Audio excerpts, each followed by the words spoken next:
Gadis malang itu mengikuti ibunya ke rumah bangsawan. Dia menjadi nona keluarga kaya. Setelah dia minum jus, dia meletakkan gelas di wastafel. Tapi pengasuh memaksanya mencuci gelas sendiri. Ia berkata bahwa jika tinggal di rumah orang lain, kamu akan dimarahi. Namun tak disangka, percakapan mereka terdengar oleh Nona Piang. Hyanggi menjadi orang kaya untuk pertama kalinya, jadi dia masih belum bisa beradaptasi. Jadi dengan patuh mencuci gelas sendiri. Pada saat ini, Piang meminta Hyanggi pulang ke kamarnya. Dan dia mencuci gelas. Setelah mencuci, dia memarahi pengasuh. Jika kamu mendapat gaji, kamu harus lakukan pekerjaanmu dengan baik. Bukan membuatku mencuci. Kepala pelayan melihat pengasuh dimarahi. Ia dengan marah dan ingin melindunginya. Hari ini, kepala pelayan bertemu Piyong. Dia seperti nyonya, memerintahkan pengasuh untuk membuatkan dia secangkir jus. Lalu ia terus terang katakan bahwa ia menginginkan kenaikan gaji. Ia bilang di rumah tiba-tiba muncul beberapa orang. Jumlah pekerjaan meningkat, pengasuh sangat lelah. Tapi Piyong juga bukan orang yang lembut. Dia mengelola pengeluaran rumah tangga. Dia bilang mencuci pakaian dengan mesin cuci. Mencuci piring dengan mesin pencuci piring. Dia menyuruh 3 pengasuh untuk tinggal secara gratis di sebuah villa dengan luas ratusan meter persegi. Dapatkan juga gaji yang sangat tinggi. Para pengasuh lain tak diperlakukan begitu. Kepala pelayan mengatakan dia diundang ke sini oleh nyonya tua itu. Selama 10 tahun terakhir, ia hanya melayani nyonya tua itu. Seharusnya tidak harus melakukan sesuatu yang lain. Katakan ini hampir membuat Piang tertawa terbahak-bahak. Nyonya tua yang dia layani telah meninggal. Sekarang kamu hanya pelayan saja. Jika kamu ingin melayani, pergilah ke neraka dan layani. Kata ini membuat kepala pelayan tidak bisa berdebat. Kepala pelayan tidak menyangka nyonya baru ini begitu sulit untuk dihadapi. Pada saat ini, Piyong mengeluarkan waslap. Ada noda besar di atasnya. Dia menyuruhnya untuk mencuci pakaiannya bersih. Sekaligus pengasuh tidak dimaksudkan untuk melayaninya.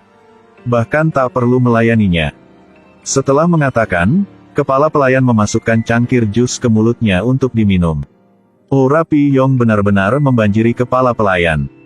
Tapi sungguhan kepala pelayan masih tidak setuju. Ia memanggil 2 pengasuh lainnya untuk berkumpul minta pemogokan. Baru saja dijadikan nyonya muda yang keluarga bangsawan. Kita harus menghukumnya. Lihatlah aku menyelesaikan hal ini. Ia bahkan bilang setelah sukses, setidaknya 30% kenaikan gaji. Dengan godaan menaikkan upah, pengasuh tidak tahan. Rencana disetujui. Ketika kedua menantu sedang mendiskusikan menu untuk makan malam. Kemudian mereka bertemu nyonya untuk minta mengundurkan diri. Mereka dengan sombong dan sedang menunggu diangkat gaji. Tapi tak disangka, Piang segera setuju. Bahkan ia juga menghadiahi mereka dengan gaji 1 bulan. Kedua pengasuh itu menatap kepala pelayan dengan bingung. Kemudian mereka menyesal ingin tinggal. Tapi begitu kata-kata itu diucapkan, itu tidak bisa diubah. Piang minta mereka segera meninggalkan dari sini. Maksa mereka harus meninggalkan pada hari ini. Rencana mereka hancur, mereka mulai berdebat. Tetapi walaupun mereka berdebat apapun, itu tidak akan mengubah hasilnya. Lalu mereka meninggalkan. Setelah 2 teman dekat bercerai, lalu keduanya menikah dengan pria kaya. Setelah menikah, memiliki kehidupan yang kaya, bermain golf setiap hari. Tidak lama kemudian, menantu bungsu bernama Piang hamil lebih dulu. Ia hanya bilang masalah ini kepada suami dan ayah mertua. Di meja makan, putra sulung bernama Seoban berkata dia bermimpi indah tadi malam. Buktikan ia akan beruntung. Tapi Pak Seo tidak peduli dengan perasaan menantu sulungnya. Segera menyuruhnya menjual mimpi itu kepada Dong Ma. Agar Dong Ma bisa beruntung. Seoban tidak senang, tetapi dia juga tidak mengatakan apa-apa. Setelah makan, Sieng sendirian di dapur mencuci piring.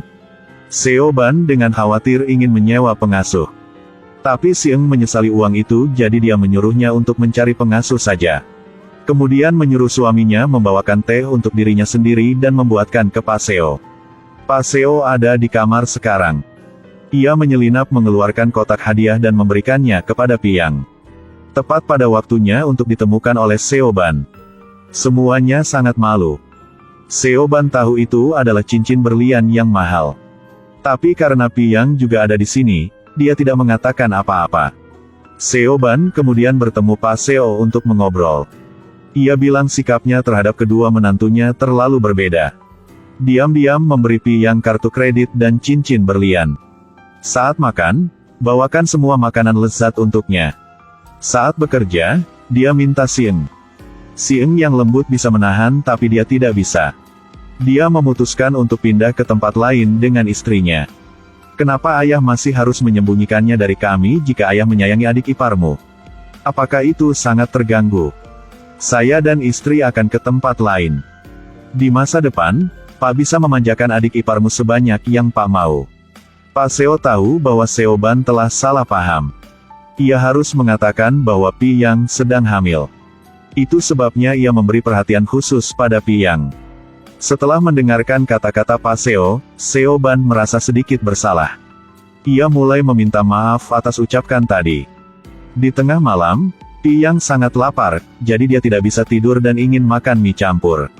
Dongma segera memasak mie untuknya. Tapi inilah kali pertama ia memasak, ia tidak bisa mencari roller adonan. Jadi ia ingat tongkat yang digunakan Pak Seo untuk melatih kakinya. Ini adalah tongkat yang bau. Mungkin akan membuat mie yang enak. Jadi ia dan ayahnya bersama di tengah malam membuat mie. Keesokan harinya, Piyang memberitahu Sieng tentang Dongma membuat mie. Ia memuji mie-nya enak banget. Tapi dia tidak tahu mie itu terbuat dari apa. Sekarang Sieng memberitahunya bahwa dia hamil. Dia tidak tahu harus berkata apa kepada suaminya. Piyang menghiburnya, ini adalah hal yang baik untuk segera dikatakan. Malam itu, Pak Seo mendengar berita itu. Dia sangat tersentuh. Ia segera memerintahkan Seoban untuk mengambil cuti berbayar. Tetap di sisi untuk menjaga Sieng 24 jam sehari. Sieng merasa sangat senang setelah mendengarkannya. Seluruh keluarga duduk di ruang tamu ngobrol tentang kehidupan masa depan. Tapi hari-hari baik tidak berlangsung lama. Hari ini Piyang dan Sieng bernyanyi bersama. Dan Dongma membelikan pakaian untuk memberinya. Tapi tiba-tiba saat ia melihat ke cermin, potongan langit-langit di atas rusak. Pukul dia di kepala dan membuatnya pingsan. Dalam perjalanan ke rumah sakit dia tiba-tiba tersadar. Setelah duduk, ia menemukan bahwa ada dua orang tanpa wajah di depannya. Dan tubuhnya masih berbaring di atas tandu.